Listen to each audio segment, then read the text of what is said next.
Buenos días a todas y todos. Bienvenidos a la clase de instrumentación eléctrica y electrónica, sesión número 21. Continuando con el tema de medición de energía. En las clases anteriores habíamos visto los conceptos fundamentales del medidor de energía que se basan en un principio eh, de inducción. Aquí está. Se basan en un principio de inducción, corrientes parásitas que se inducen en un disco que va girando, y esas corrientes son inducidas por una bobina de corriente que tiene pocas vueltas y alambre muy grueso, y esas corrientes que se inducen en el disco de aluminio interactúan con la bobina de presión o bobina de voltaje que tiene muchas vueltas y poco alambre de poca sección. Entonces se produce un par que hace girar el disco. Los discos giran en sentido antihorario, o sea, de izquierda a derecha, viéndolo de frente, ¿no? Si el disco gira al revés es porque hay alguna manipulación del contador, ¿no? Siempre giran en sentido antihorario.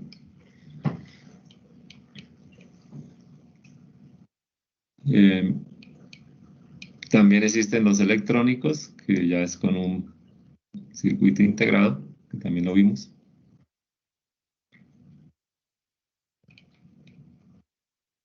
Eh, Independientemente si el medidor de energía es de tipo de inducción analógico o si es de tipo electrónico, va a tener una constante.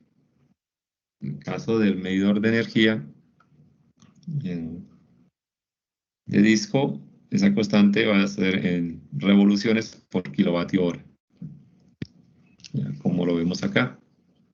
Por ejemplo, este medidor tiene una constante de 300 revoluciones por kilovatio hora. Entonces, si usted quiere saber cuánto está consumiendo, es simplemente registre el tiempo y registre el número de revoluciones, ¿ya? Y la potencia, que también tiene que conocer del equipo, para saber si su contador está por ahí, como dicen, ¿no? Si está muy alejado, está registrando más revoluciones de las que debería, entonces porque el contador tiene algún problema. Ha sido golpeado, ha sido manipulado, ¿ya? No tiene mucho tiempo ya por el desgaste natural. En el caso de los medidores de energía electrónicos o también llamados estáticos, la constante es diferente. La constante está dada por impulsos por kilovatio hora. Impulsos que son detectados a través de un LED que está titilando, ¿no? Entonces, ese LED, ahí es más difícil, ¿no? Mirar los impulsos. Pero no es difícil para ¿cómo es? Un laboratorio de calibración. Entonces, no importa si el medidor es de inducción o de electrónico, tienen una buena precisión, sobre todo los electromecánicos, son muy robustos y económicos, ¿no? No requieren mucho mantenimiento, soportan los eh, caídas de tensión, los impulsos. En el caso de los electrónicos, pues son como cualquier equipo electrónico, es más susceptible a alguna descarga eléctrica. Ya sea de inducción o estático, pues ellos tienen una forma de poderse calibrar. Entonces, para el caso del de disco, el disco tiene una marca negra que cada vez que pasa por ahí una fotocelda puede registrar pues el número de vueltas. Eso se monta en una mesa de calibración. Pues, pasar el video.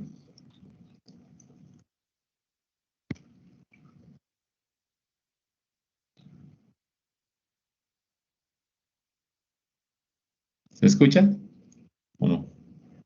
No, no se escucha, profe. A ver. Toca hacerle aquí, ¿cómo es? Voy a dejar de compartir. Acá. Rápido. Compartir.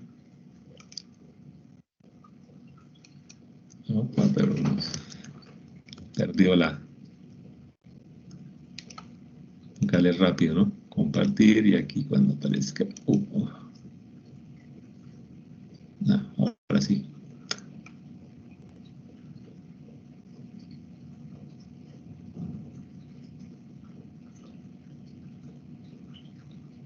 Ahora sí. Parece que sí, ¿no? Entonces, ¿por qué vamos a pasar un video de EPM, ¿no? Ya saben por qué. Porque ya EPM es la dueña de Electricaribe. Entonces, ahora el operador en Cartagena, pues, independientemente del nombre que le hayan puesto por cuestiones legales,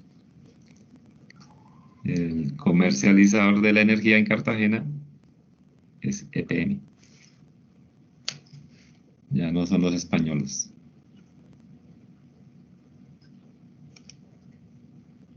EPM. Nuestro laboratorio se encuentra acreditado por el Organismo Nacional de... Desde el principio, ¿no? Ahora sí se escucha, ¿no? Nos encontramos en el Laboratorio de Calibración de Medidores de Energía de EPM. Nuestro laboratorio se encuentra acreditado por el Organismo Nacional de Acreditación de Colombia, ONAC. Hoy vamos a hablar sobre los medidores de energía eléctrica. Muchos de ustedes se preguntarán cómo funciona, cómo nos registran la energía en nuestros hogares.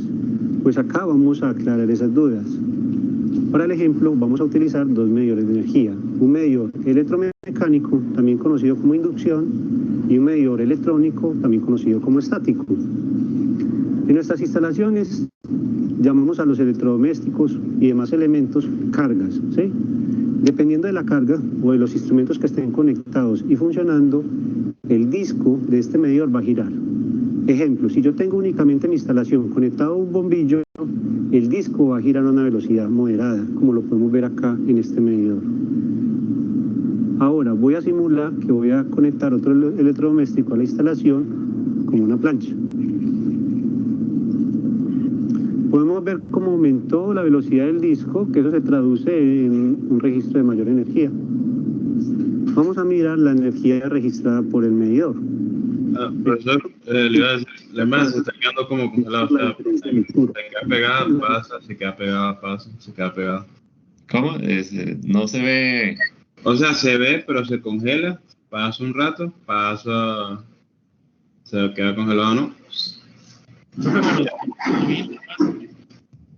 No sé si sea mi internet. ¿Los demás tienen el mismo problema, no? No, profe. ¿Bien? Yo no, profesor. Bueno. Yo lo visualizo bien. Tu internet, Germán.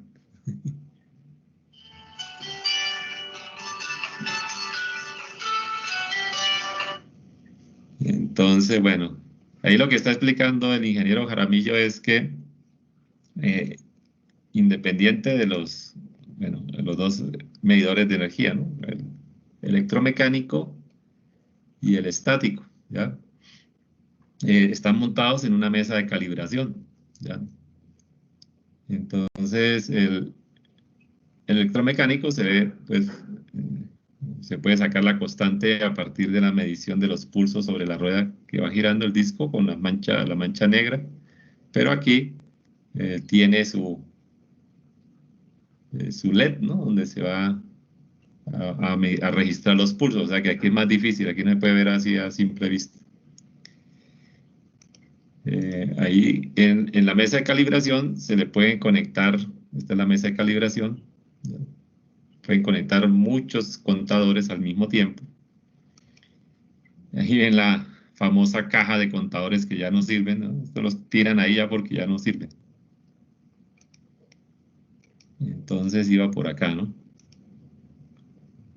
Donde se conecta el bombillo gira lento y donde se conecta la plancha gira muy rápido, ¿no? Ahí vamos. Ahora voy a simular que voy a conectar otro electrodoméstico a la instalación como una plancha.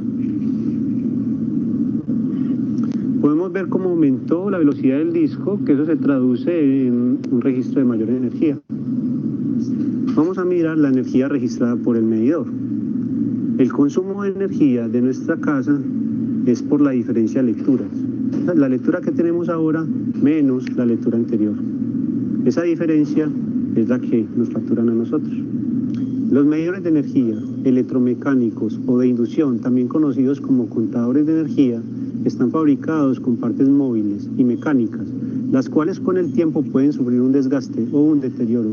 Ese deterioro o desgaste se ve reflejado en el registro del consumo de energía. Ese registro puede variar, sea que registre más o registre menos, dependiendo del tipo de desgaste que tenga. Cuando EPM tiene dudas del funcionamiento de un medidor de energía, ese medidor es... Voy a parar un momentico para hacerles un comentario. Si ustedes son bien observadores, aquí en el video, vamos a retrocederlo un poquito. Ahí. Fíjense que este laboratorio está acreditado por el ONAC, ¿no? No la ONAC, el ONAC. Y es un laboratorio moderno. Pero si ustedes observan aquí, en la mesa de calibración, tienen equipos analógicos, ¿ya? De voltaje, corriente, creo que es otro. Pero son de tipo electrodinámico. Para mostrarles que en los laboratorios de calibración no solamente se utilizan instrumentos digitales, sino también instrumentos analógicos, ¿no? Está. Y es un laboratorio acreditado. O sea, uno a veces tiene esa falsa percepción, ¿no? De que no, es que los instrumentos analógicos ya no se utilizan, ¿no? Mírenlos acá. En un laboratorio de acreditación. Ya acreditado, ahí sí como dicen, valga la redundancia. Perdón, es laboratorio de calibración acreditado. Laboratorio de calibración acreditado. Por el ONAC, ¿no? Cuando EPM tiene dudas del funcionamiento de un medidor de energía, ese medidor es llevado a un laboratorio acreditado, no tiene ningún costo para el usuario. Si el usuario es quien tiene dudas del funcionamiento de su medidor, él puede llevar ese medidor a cualquier laboratorio acreditado Voy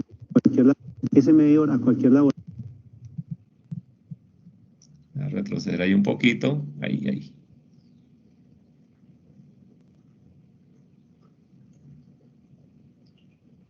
Entonces observen ahí las fotoceldas, ¿no? Estas son las fotoceldas, observenlas, que se colocan enfrente del orificio ese que trae ya sea el contador estático o se colocan enfrente del disco, ¿no? Ahí está, miren. ¿Ya? Ahí está apuntando justo al orificio de calibración, ¿ya?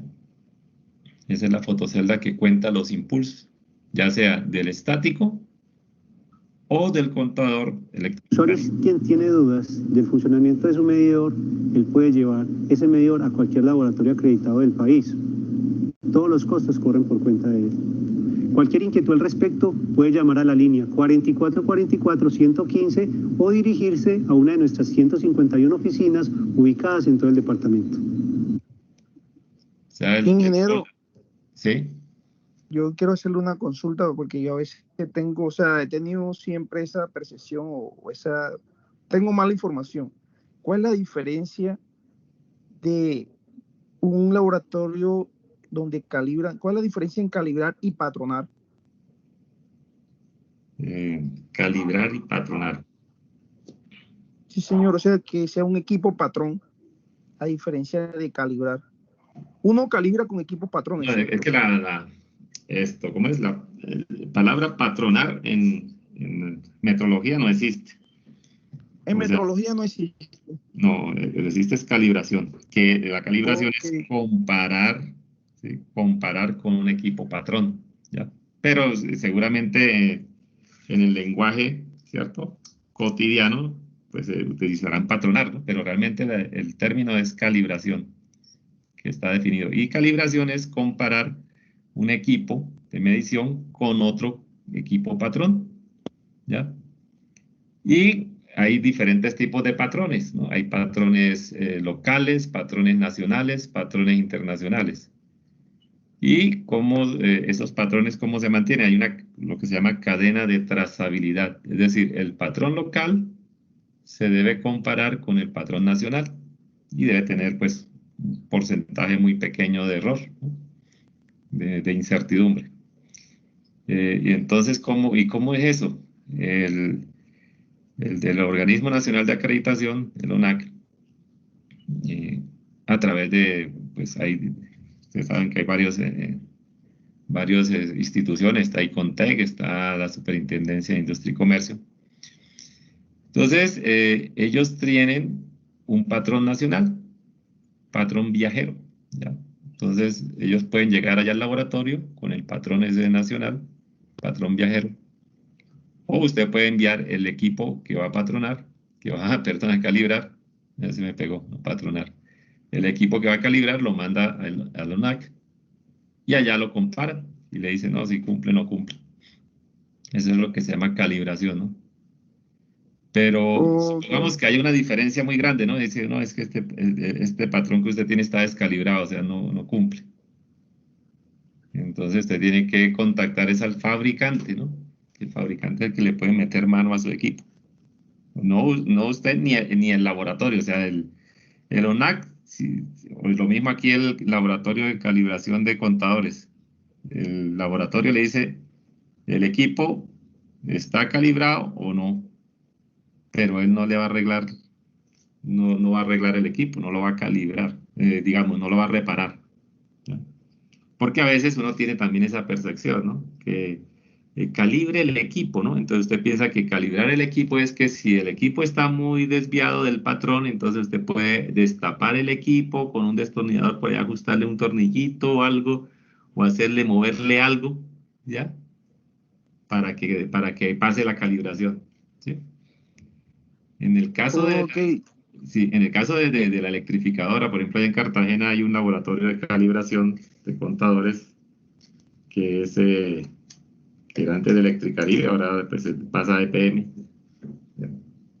Ya está la ingeniera Mirna Cardoso, es la directora de ese laboratorio. Entonces, ellos reciben contadores todos los días, cientos de contadores, y ellos simplemente verifican que el contador esté dentro del rango de calibración.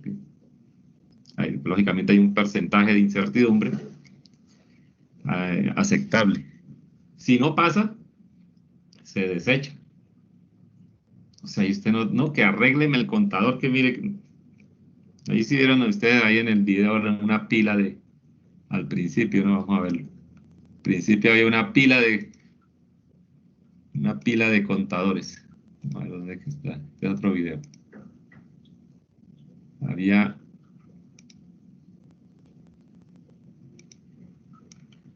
vamos a ver, ustedes son bastante observadores, ¿no? Por ahí había una pila de contadores. Sí, en el banco de prueba había una pila de ¿Y eso contadores por qué esos para evitar. contadores no los reparan? No, eso ya, si no pasó, ya. Claro, los que son nuevos, eh, se me fue. Los que son nuevos, sí, están bien organizaditos y todo, ¿no? Pero los que no, se echan en una pila ahí. ¿Ya? Mire, estos son nuevos, están ahí bien organizaditos. ¿Ya? Pero los otros, los que no pasaron, los meten en una pila. Bueno, ustedes la vieron por ahí. Ahí está, ya. Ahí está la pila de contadores. ¿Y qué hacen con los contadores? Los desechan, ¿no? No pasaron la calibración. No, que vamos a repararlo, ¿no? Eso ya no tiene reparación. Y si se lo mandamos al fabricante, le sale más costoso. Por ejemplo, Si es en Europa o en China, o donde sea que lo haya comprado, se le sale más costoso que comprar uno nuevo. La Y, consulta yo se la hago porque usted sabe, o sea, la pregunta va enfocada porque por lo menos en el sector oil and gas, usted sabe que ahí existen lo que llaman patines de medición, ¿cierto? Entonces, siempre existe un equipo Fluke 755, 754, la versión que sea, pero pero espera, ese pero es que ya equipo, tú me estás hablando desde, sí, claro, en el sector de gas hay otro tipo de contadores también, ¿no?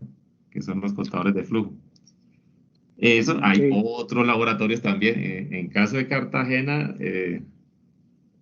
no, Surtigas creo que tiene un laboratorio sí, cada empresa tiene, ahí ya no es un laboratorio, digamos, como en el caso de la electrificadora, ¿no? Que es para el público en general. Lo mismo sucede en Aguas de Cartagena, ¿no? Y en Aguas de Cartagena también hay un laboratorio de calibración de contadores, pero de agua, ya de flujo. Sí, claro. Entonces cada empresa, la de gas, la de agua, tiene su laboratorio de calibración. En el caso de Aguas de Cartagena, el laboratorio está a cargo de Obed Paternina, ¿no? Un egresado de la tecnológica. También es Over Paternina, Over Paternina. Es el que está encargado de la calibración de los contadores de agua. Bueno, realmente no son contadores de agua, son medidores de flujo, pero le llaman así contadores de agua. Así como le llaman contador de la luz, pero no cuenta la luz, es medidor de energía. ¿Sí? Entonces, cada empresa tiene su propio laboratorio de calibración. Surtigas también tiene el propio.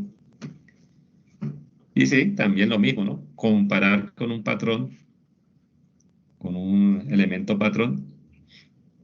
Aquí en estos laboratorios de calibración de medidores de energía, pues hay dos patrones, ¿no? El patrón de energía y está el patrón de carga, ¿cierto? La carga también debe ser un patrón, porque ellos deben estar seguros de que si la carga es de 1 kilovatio es exactamente 1 kilovatio. Entonces, sí. Y cada año, o sea, eso es cada año, ¿no? Cada año ellos tienen que estar haciendo la calibración del patrón que ellos tienen ahí. Ya sea que lo envíen o que vayan allá. Antes, eso era antes, ¿no? Hace como unos 10 o 15 años, la Superintendencia de Industria y Comercio era la encargada de hacer toda esta labor, ¿no? Ahora es el ONAC. Y la superintendencia fue con la parte de pesas y medidas, ¿no? O sea, los supermercados, los mercados, Corabastos, Chambacú, no, Basurto. Ahí van los de la Superintendencia de Industria y Comercio. Y en las bombas de gasolina. ¿Ya? Entonces, sí, eso es importante, ¿no? La calibración, para saber si ustedes están cobrando lo que es o no. Y, como les dije, la calibración es comparar. En ningún momento usted repara el equipo, ni tampoco el laboratorio lo repara. Ellos aquí no tienen nada, esto es puro medición. ¿Y en caso claro, usted tiene, por ejemplo, a veces un equipo muy costoso y, y si el equipo se descalibra, pues tiene que enviarlo al fabricante, ¿no? Y el fabricante sí sabe, como dice, qué tornillo mover, ajustar para que quede calibrado. Pero eso lo hace el fabricante. Decía el Fluke, no, mire que este Fluke no está marcando lo que mándelo a los de Fluke, ¿ya? Y ellos se lo revisan, se lo reparan o se lo recalibran y es más, usted mismo les puede pedir un certificado de calibración. Ellos le envían su certificado de calibración porque ellos también tienen sus laboratorios, ¿ya? El de contadores, porque sí, eso es un servicio que deben prestar directamente la electrificadora. Pero en caso de algún equipo especial, una pinza, un medidor de energía, ¿cómo es? Medidor de procesos. Eso sí tiene que enviárselo directamente al fabricante. Y ese certificado de calibración pues cuesta, ¿no? La calibración y el certificado.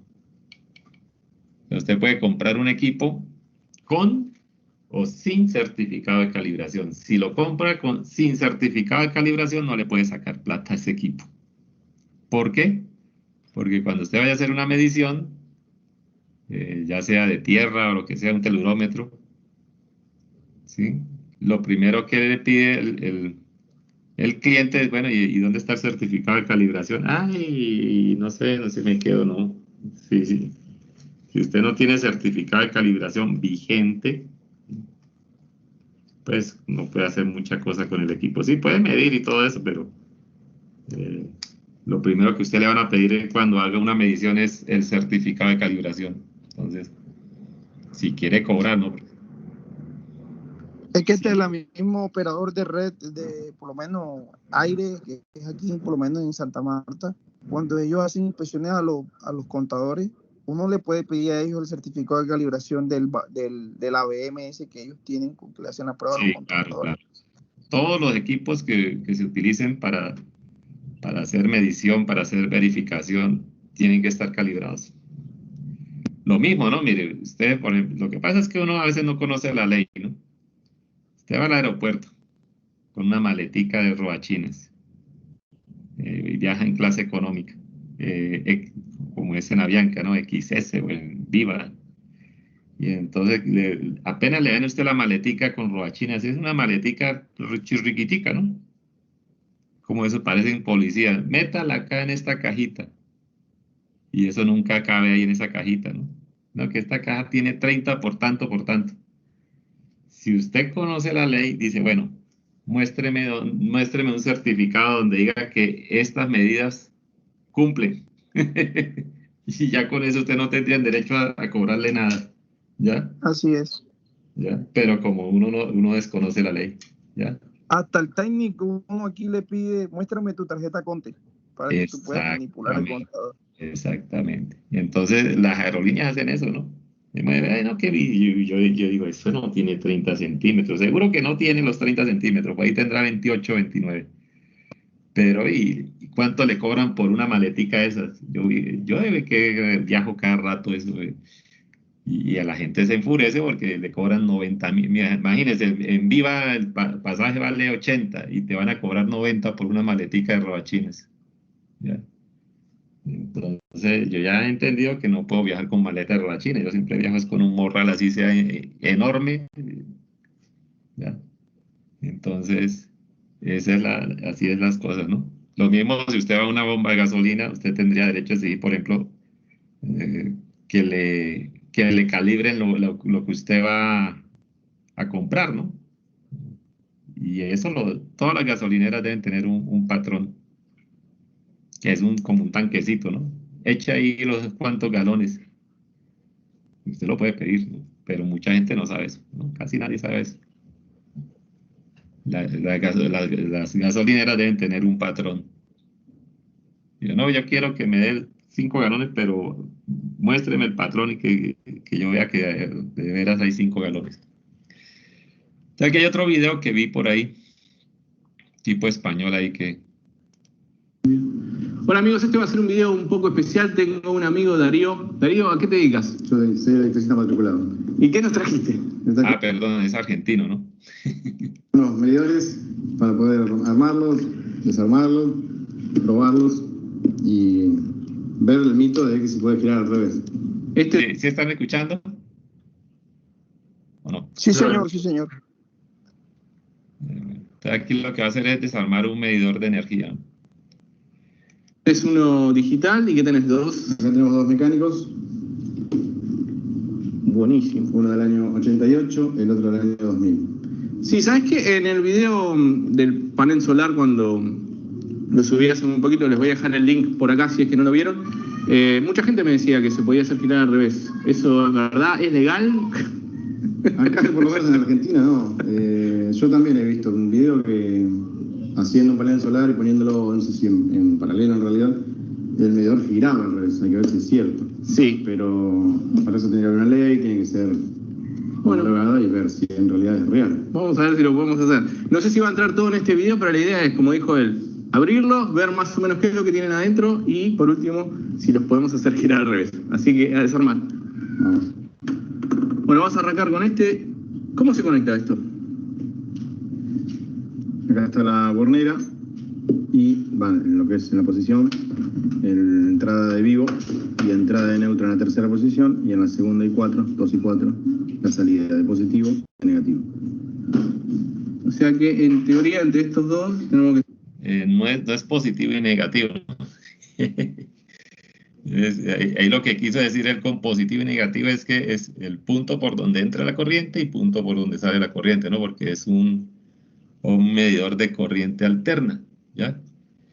Y lo que él decía del panel solar no es que mida la parte de corriente directa de la batería, ¿no? O sea, conectado a la salida del inversor, ¿no? Que el profesor dijo que eso no se podía en corriente directa, o sea, esto no funciona en corriente directa.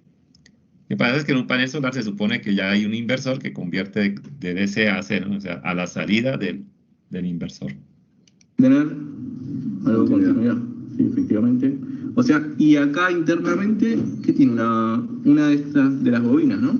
Internamente tiene bobina, que es la del positivo. Y no sé si se puede ver. ¿Qué?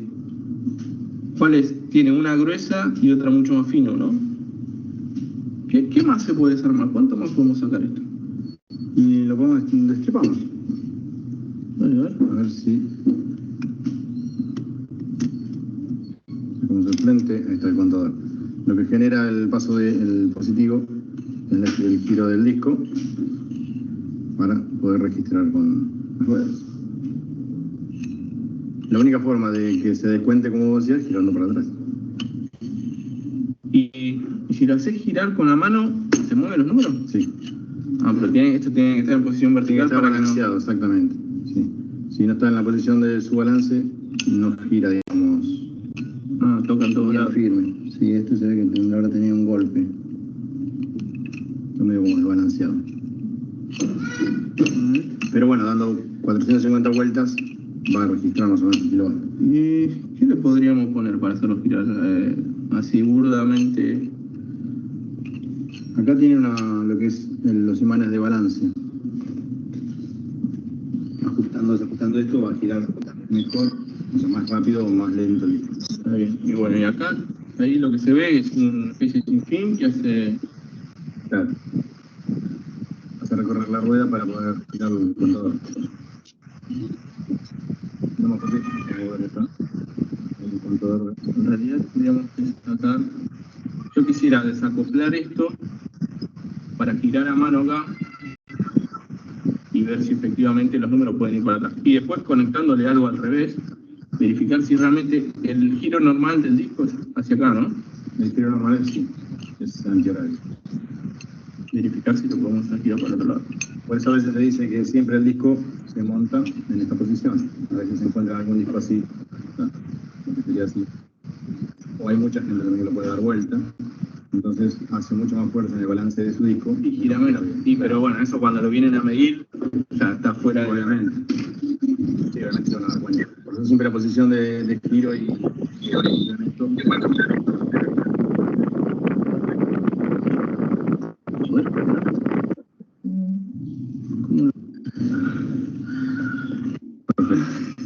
Está bien, o sea, vamos para el otro lado y va sumando lo que es los kilovatios. Ahí ya pasó el 8.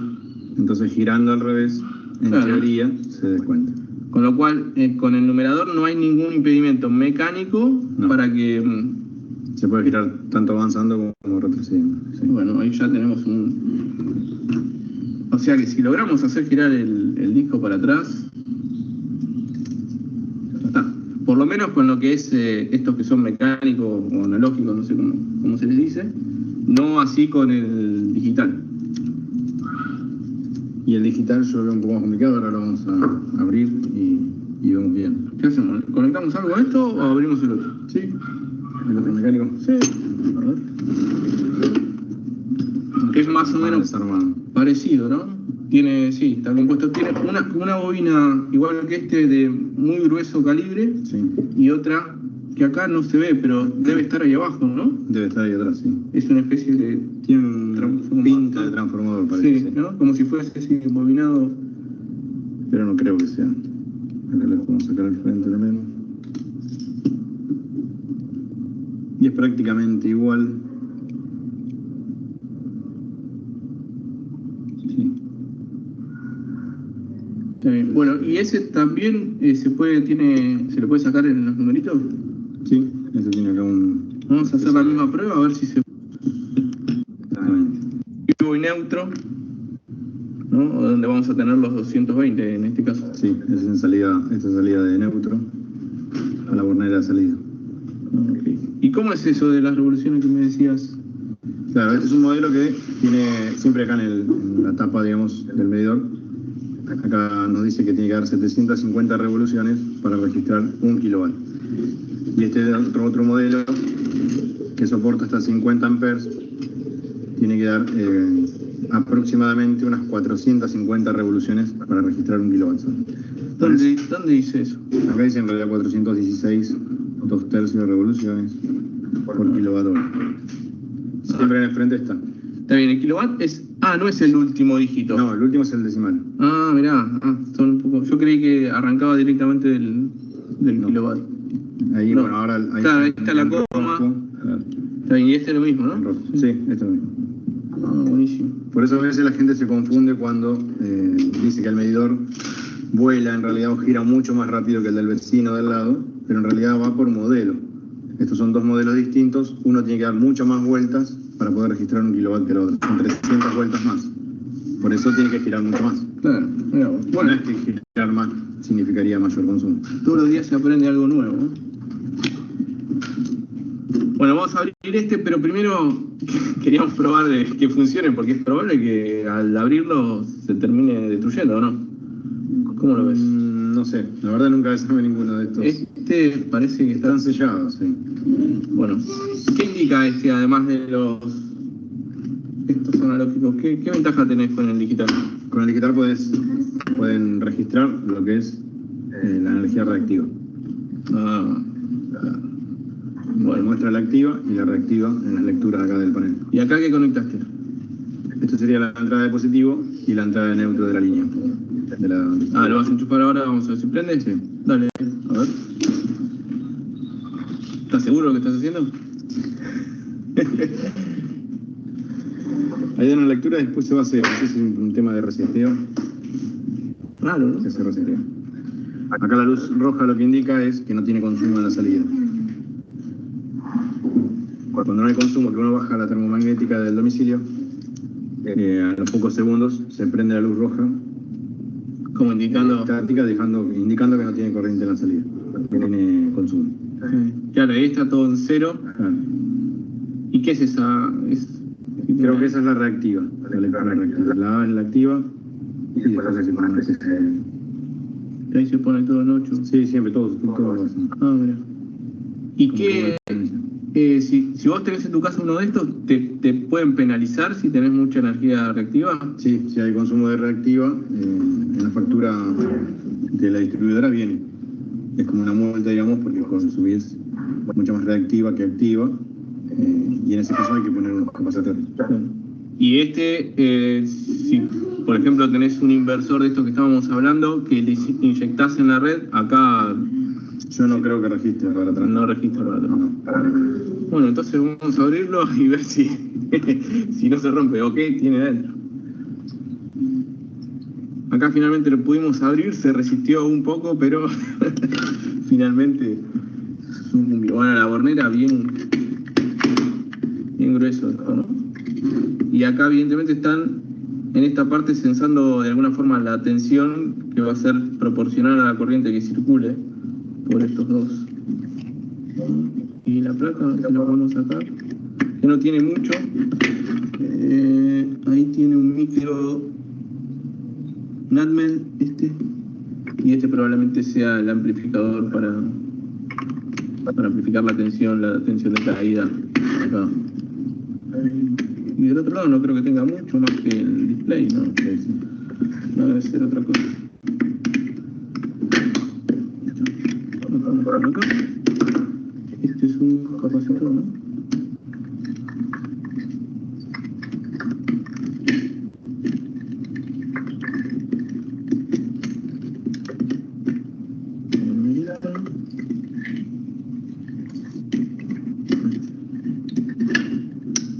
No hay nada. Los dos LEDs y el display de cristal líquido y nada.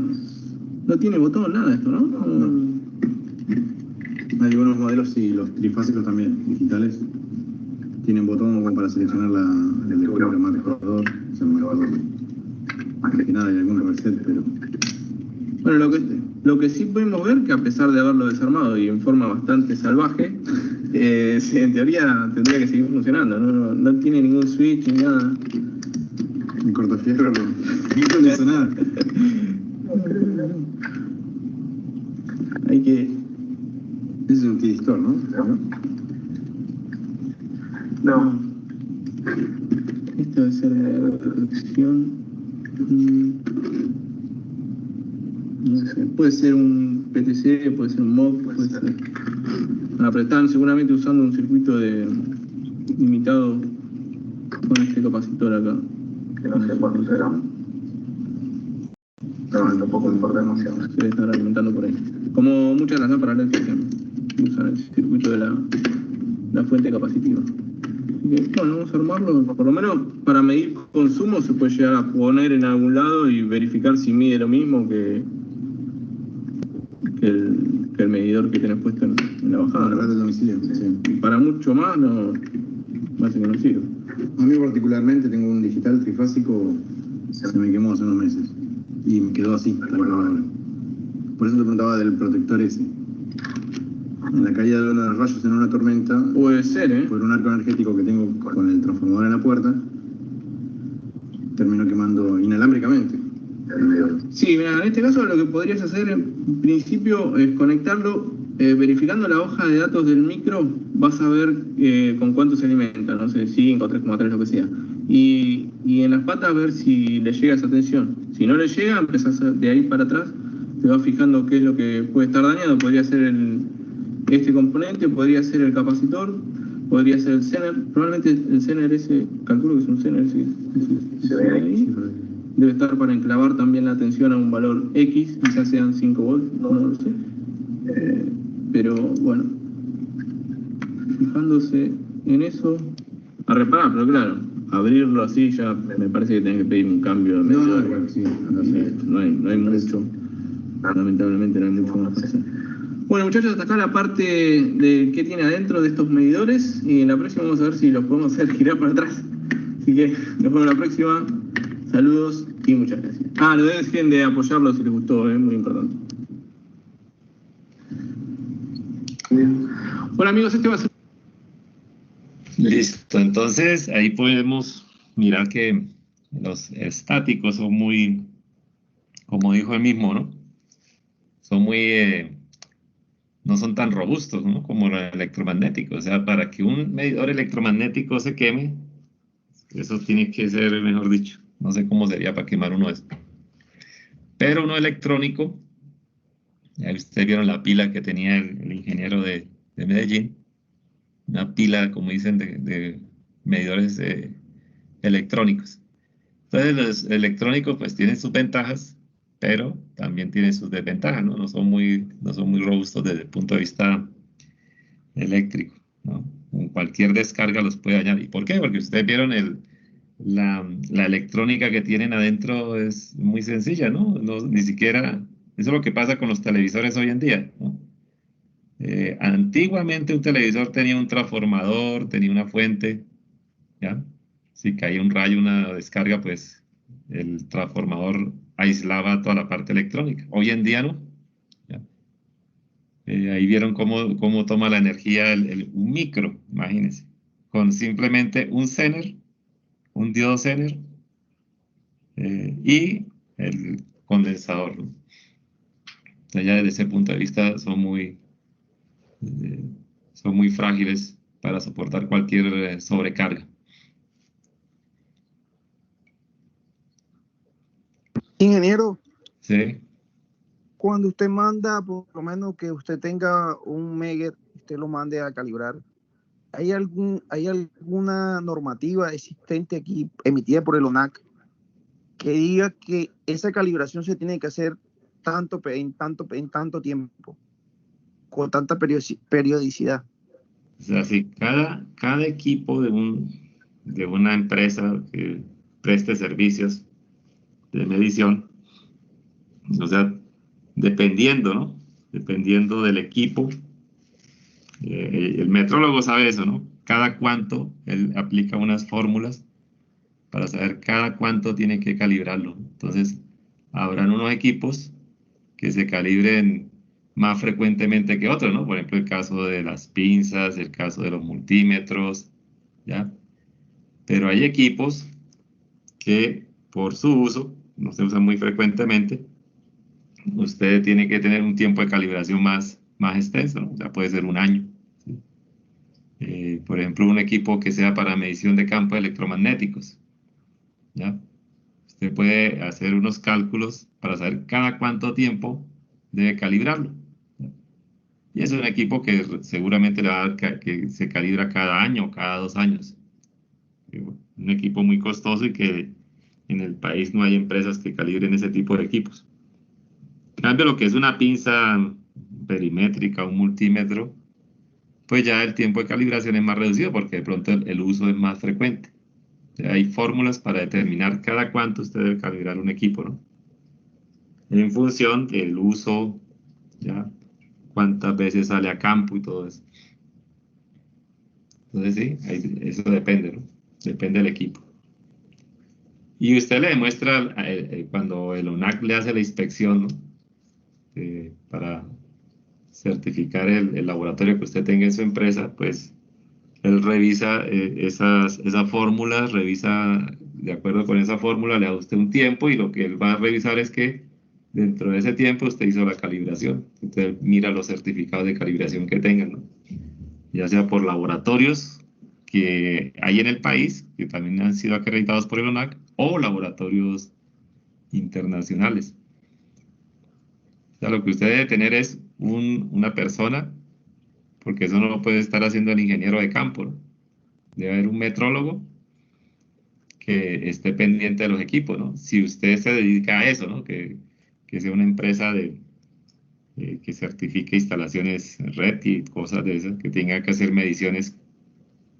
Entonces, amerita tener una persona especializada que esté pendiente de todos los equipos, ¿no? Que lleve los documentos, que lleve los certificados, que esté pendiente de los patrones. Y cada vez que sale un ingeniero con un equipo a campo, tiene que hacer una verificación antes y después de haber hecho el trabajo. El patrón generalmente no sale de las instalaciones, ¿no? El patrón es simplemente para usted comparar. ¿Ya? Bueno, por ejemplo, en el caso del Megger, ¿cómo se hace el caso del Megger? Usted tiene una resistencia, ¿ya? Y tiene un Megger patrón y un Megger de campo, ¿ya? Generalmente el Megger patrón es una marca más o menos reconocida, que ya ha sido calibrado, y usted tiene una resistencia, ¿no? De unos cuantos megohmios. No tiene que ser de alta precisión. Entonces usted mide con el Megger patrón, da por decir algo, 20 megohmios, listo. Mida con el Megger de campo, le da 20.1, listo, está por ahí. Y se lleva el Megger para campo, hace sus mediciones, y cuando regrese, vuelve y confirma cuánto mide con el Megger patrón y cuánto mide con el Megger de campo. Pero el patrón generalmente no sale a campo, ¿ya? Entonces se tiene que tener generalmente 2 equipos, ¿no? A menos que ya sea un equipo súper costoso, es decir, pues le toca sacarlo a campo, ¿no? Por ejemplo, un medidor de campo electromagnético que cuesta 40 millones de pesos. Usted no puede tener uno patrón y otro de campo. En el caso del Megger, que es más barato, pero usted puede tener 2, porque el Megger sí lo está utilizando frecuentemente. Entonces, entre más lo utilice usted, pues el tiempo de calibración se acorta. Entonces, ahí sí amerita tener un patrón y uno de campo. una pinza, por ejemplo, que no es tan costosa. Usted tiene una patrón y una de campo. Medidor de campo electromagnético. Es un aparato muy costoso. Usted no puede tener un patrón y uno de campo porque generalmente esas mediciones salen 1, 2, 3 al año. ¿Ya? Un iluminancímetro, lo mismo. Tiene uno solo. ¿Ya?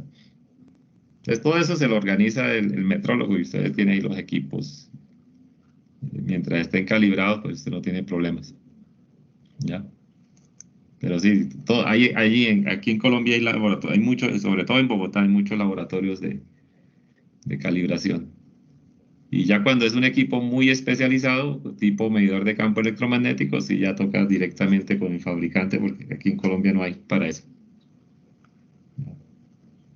Esa es una oportunidad de negocio, ¿no? Para lo que esté pensando, por ejemplo, en la costa, que hay muy pocos laboratorios de calibración. Todos los mandan aquí a Bogotá. Entonces, Sí, aquí en imagínese, la costa no hay. usted imagínese allá, por ejemplo, en la industria mamonal, que eso manejan tanto equipo, que hubiese un laboratorio que, por Pero lo menos, implementar una infraestructura de esa debe ser bastante costosa, ¿cierto? no, porque usted, ¿qué necesita? Y necesita un sitio, una oficina, un local con aire acondicionado, que usted pueda controlar la humedad y la temperatura. Allá en el caso de Cartagena, aquí en Bogotá, pues no hay necesidad de eso, porque aquí siempre hay una humedad muy bajita. Pero en Cartagena sí una oficina con aire acondicionado, eso sí no podría apagarlo nunca, porque si apaga el aire acondicionado se le llenan los aparatos de condensación. Una persona, ya, el metrólogo, y depende del equipo que usted vaya a prestar, ¿no? Entonces usted puede comenzar con los más básicos, ¿no? Con lo que son pinzas, multímetros, ¿ya? Eso sí, claro, la inversión inicial del equipo puede ser costoso, ¿no?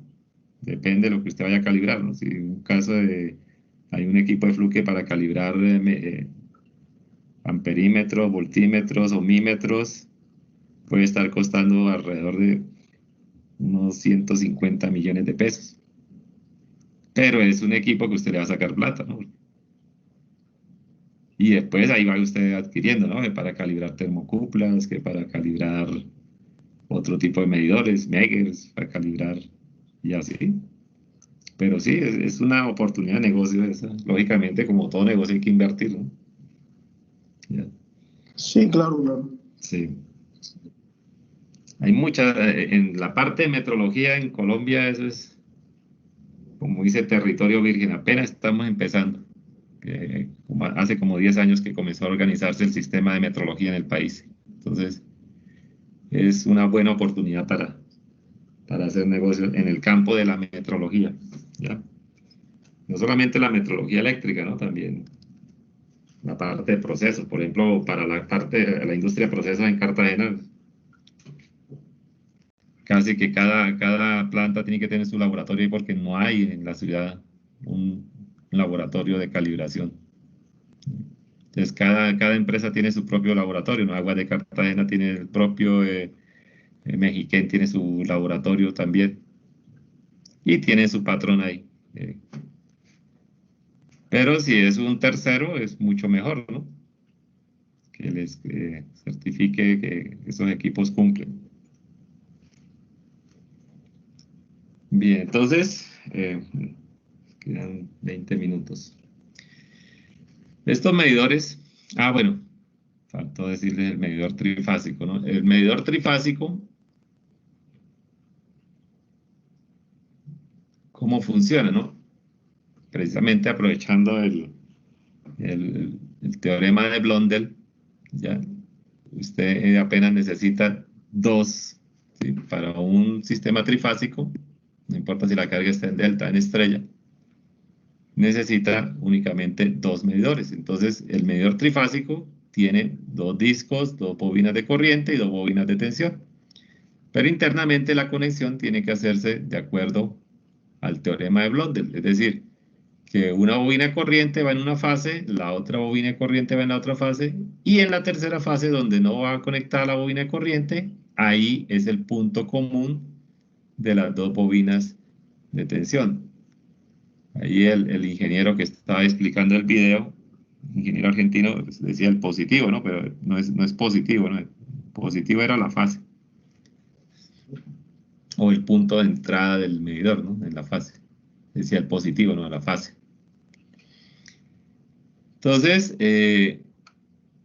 tiene la misma estructura de un medidor monofásico, pero estará duplicado, o sea, dos discos, pero todo eso montado sobre el mismo eje. ¿Para qué? Para que el par que ejerce uno se sume con el par que ejerce el otro, ¿no? Y sume la energía que se consume.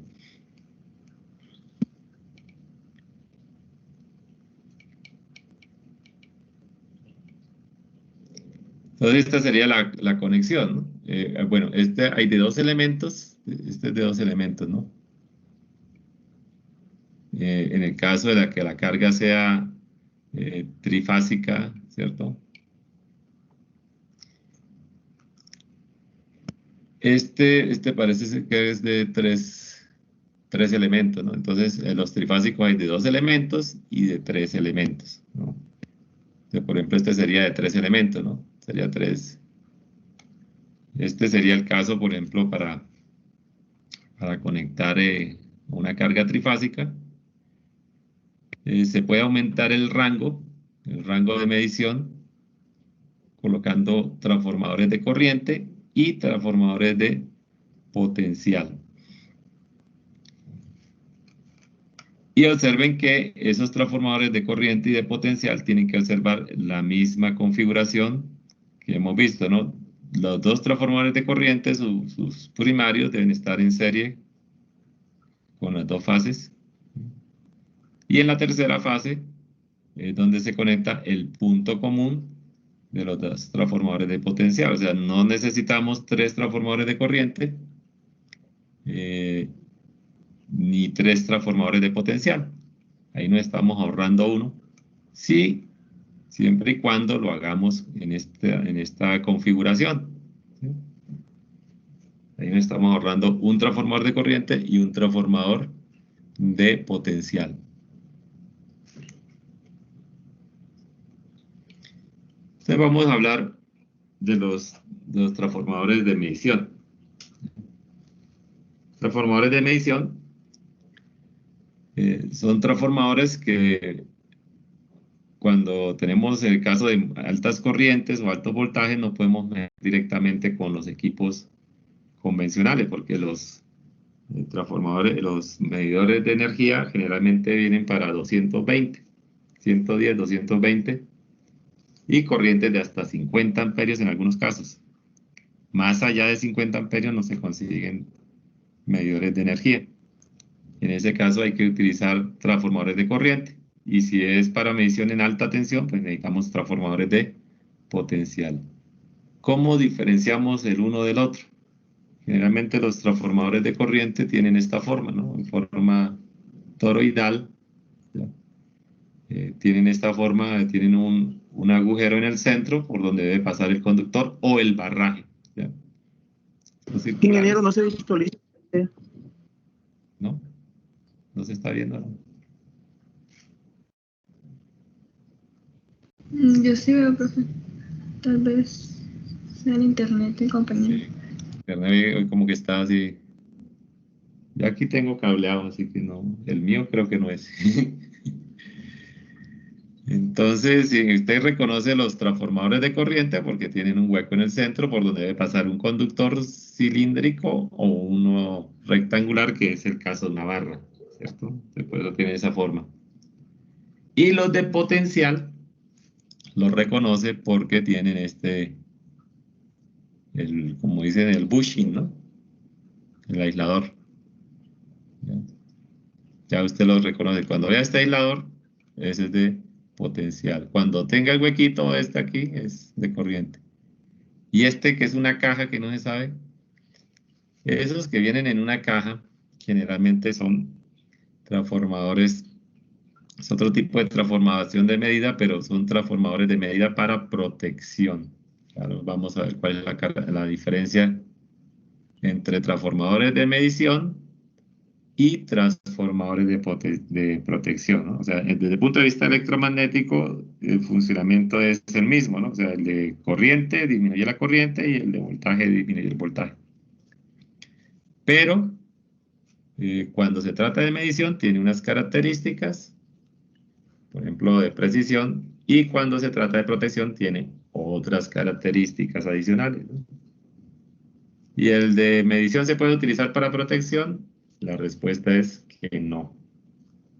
¿Ya? O sea, usted un transformador de medición normal no lo puede utilizar para protección. Y uno de protección para medición, pues está botando la plata, que son mucho más costosos.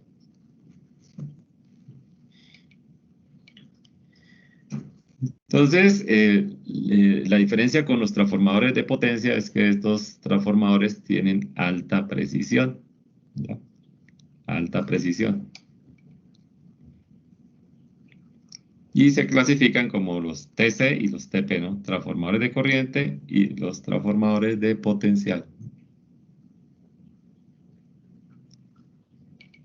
De los transformadores de corriente,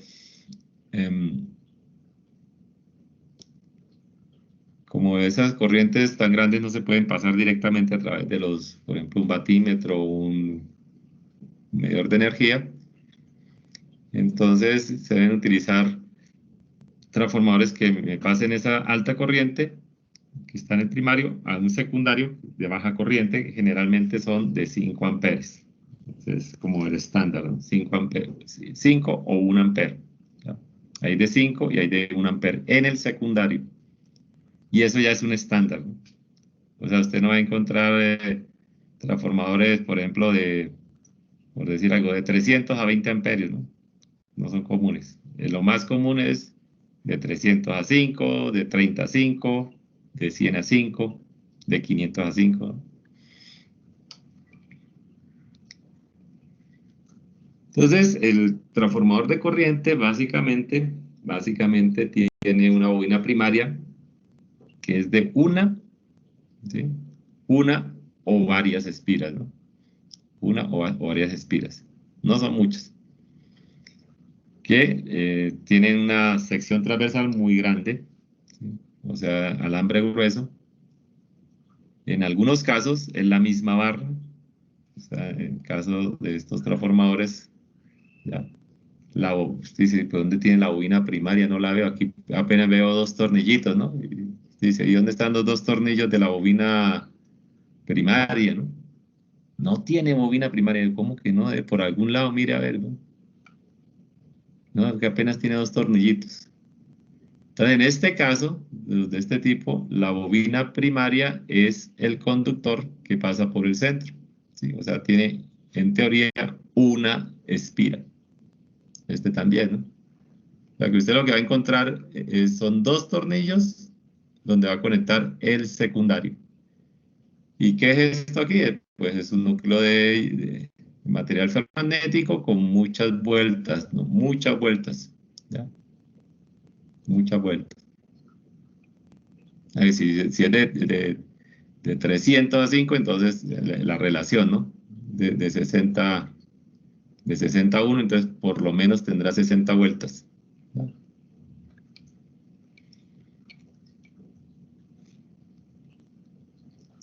La corriente nominal en el secundario generalmente es de 5 amperes, ¿no? Y esto es muy importante, ¿no? Los transformadores de corriente se consideran como transformadores que trabajan en cortocircuito. Ojo con eso. ¿Cuáles son las implicaciones de eso, no? Es decir, que un transformador de corriente, un TC, nunca puede estar abierto. Nunca puede estar abierto. ¿Cuál es la razón de ello? Que si usted deja un transformador de corriente abierto, ahí se van a producir unos voltajes muy elevados, ¿ya? Entonces, nunca se debe dejar un transformador de corriente en circuito abierto, ¿no? O sea, el arco que se produce puede hacer explotar el transformador de corriente, ¿ya? Porque en el caso de, por ejemplo, un cortocircuito, va a circular una corriente muy elevada por el primario y se va a amplificar miles de veces en el secundario, pero el secundario estar abierto, no encontrar una trayectoria, pues lo que va a producir es una sobretensión y un arco eléctrico que puede destruir, puede hacer explotar el transformador de corriente por el solo hecho de estar abierto, ¿ya? O sea, si usted va a dejar un transformador de corriente, porque necesitó sacar el contador de energía y tenía transformadores de corriente, debe conectarlos, debe colocarlos debe puentearlos, ¿no? Dejarlos en cortocircuito. Porque usted, vamos a sacar el contador de energía, ya, sí, quítale los transformadores de corriente, ya, listo. ¿Y cómo los deja? No, déjenlos abiertos ahí, porque como no está consumiendo energía, bueno, listo. Como no está el contador, pues, y usted los deja abiertos, ¿no? Y cuando regresa, uy, jue madre, se explotaron los TCI, ¿qué pasó aquí? Los dejaste abiertos. Y es que no se podía dejar abiertos, ¿no? Porque seguramente hubo una sobrecorriente, un cortocircuito, algo, y esa corriente se amplificó, y al amplificarse la corriente y no encontrar una trayectoria para circular, generó una sobretensión, y la sobretensión produjo un arco que destruyó el equipo.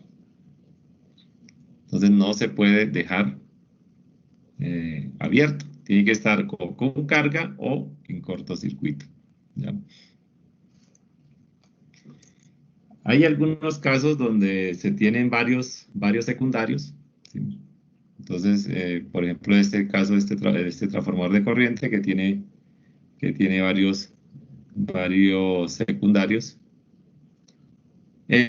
Pues, tiene aquí, este dispositivo es un dispositivo de protección precisamente para eso, ¿no? Para evitar que si usted se le olvidó dejarlo en corto o puenteado, entonces proteja el transformador de corriente. Entonces la conclusión, por el riesgo de sobretensiones, no, pero es que, ¿y aquí qué? Eso no va a pasar un cortocircuito, usted no sabe en qué momento haya una corriente de cortocircuito, ¿no? Puede ser que en 10 años no haya habido un cortocircuito en la instalación y justo cuando usted quitó el equipo de medición de energía y dejó el transformador de corriente abierto, justo en ese momento ocurrió una corriente de cortocircuito y produjo la sobretensión, ¿no? O sea, como un cantante muy famoso de vallenato que iba en una camioneta Toyota a toda velocidad por una vía de 60 kilómetros, iba a 150, y justo en el momento que se quitó el cinturón de seguridad para cambiarse de camisa, justo en ese instante, justo en ese segundo, en el preciso instante en que se quitó el cinturón de seguridad para acomodarse la camisa, se produjo un accidente. Aquí iba a saber él. Hubiera sabido, no, espere, voy a cambiar la camisa, pare un momentico aquí para quitarme el cinturón de seguridad, que sería lo correcto, ¿no? O bájele la velocidad, maestro. Baja a 150. Bájele un poquito. Vaya a 60 por ahí, que me voy a quitar el cinturón de seguridad. Y ahí si me pongo la camisa, estaríamos todavía con ese cantante vivo, ¿ya? Entonces, ustedes no saben qué momento Entonces, si va a quitar un aparato que tenga transformador de corriente, puéntelo, ¿ya? A no ser que el aparato traiga este dispositivo de protección, que también los hay, ¿no? Ingeniero, disculpe, cuando dice que puentelo es que los bornes los uno, hago el corto. Sí, claro, un corto, claro. Ok, perfecto. Exacto, Y eso, sí, eso también tiene un sentido de flujo, ¿cierto? No. Se puede poner de cualquier cara, o sea, los volteos, él tiene el mismo funcionamiento. No, porque es que el secundario solamente va a tener 2 tornillos, ¿no? Aquí. O va a tener estos 2 tornillos, ¿no? O acá abajo en la caja de terminales tiene 2. Ya. Los puentea. Ahora, si tiene dos secundarios, pues ambos secundarios, ¿no? Como en este caso, ¿no? Y por lo menos a la hora de uno instalarlos como tal, usted sabe que el fluido, o sea, hay un sentido de flujo, ¿cierto? Ellos tienen una cara o un revés, o él se puede poner de cualquier cara. No sé si me hago entender. O sea, Ahí, ese salmón que se ve que tiene, que es toroidal, que tiene un hueco por la mitad, ¿sí? Hay un orificio. O sea, que uno pone una fase, ¿cierto? sí. Entonces, eso tiene un derecho, por así No, hablarlo, como es ¿no? corriente alterna. No, no. Ok, Lo ok. que sí tiene que tener en cuenta es, lo que sí debe tener en cuenta es esto, ¿no? ¿Ya? Eh, por ejemplo, ¿no? Para la conexión, ¿no? La conexión ya con el otro equipo, ¿no? Como dijera yo, aquí el punto donde conecta, a ver, si se ve mejor por acá. ¿Cuál sería? Punto que es la otra presentación, donde está medición de potencia, ¿no? Medición de potencia y energía.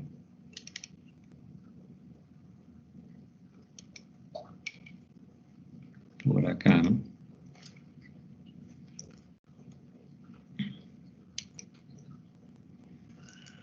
O sea, no tanto en el transformador, sino en el batímetro, ¿no? ¿Ya? En el batímetro. En el batímetro. O sea, que usted le va a conectar, por ejemplo, a la bobina de corriente, ¿cierto? A la bobina corriente. Entonces, ahí sí tiene que tener en cuenta la dirección de la... Ahí sí tiene que tener en cuenta la dirección de la corriente, ¿no? Para hacer esta conexión. ¿Ya? Ok.